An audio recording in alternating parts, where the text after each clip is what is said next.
എന്തായാലും അങ്ങനെ കലോത്സവത്തിന്റെ നിറവിൽ തന്നെയാണ് എല്ലാവരും കാത്തിരിക്കുന്നത് ആര് കപ്പെടുക്കും എന്നൊക്കെ പറയാനാണ് അല്ലേ. അതോടൊപ്പം തന്നെ നമ്മൾ ഈ കലോത്സവ വേദിയിലൊക്കെ സ്ഥിരം പഴയ കലാകാരന്മാരെയും കലാകാരികളെയൊക്കെ കാണും. അതായത് വർഷങ്ങൾക്ക് മുമ്പ് മത്സരിച്ച് വലിയ ഓളുണ്ടാക്കിയ ആൾക്കാരാ. അതെ, ശ്രുതി അങ്ങനത്തെ ഒരു പഴയ കലാകാരിയാണ്. എന്തായാലും രാവിലെ ശ്രുതി മാത്രമല്ല ഐഡിയ സ്റ്റാർ സിംഗറിലൂടെ വലിയ പ്രശസ്തയായ ആളുമാണ്.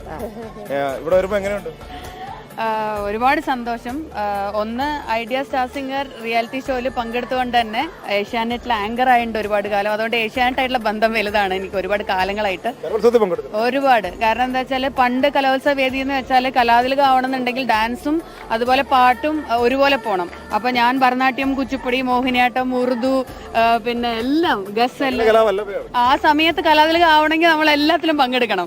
അന്നൊക്കെ അത്രയും വലിയ സ്പിരിറ്റ് ആയിരുന്നു. സമയം കുറവായതുകൊണ്ട് ഇത് പെട്ടെന്നൊരു പാട്ട് പാടും. തീർച്ചയായിട്ടും.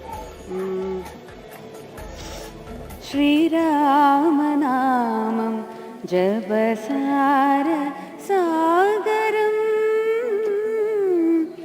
ശ്രീപാദപത്മം ജനിമോക്ഷദായകം സരയൂ നദി പോൽ തിരയിടുമാത്മാവിൽ ശ്രീരാമനാമം.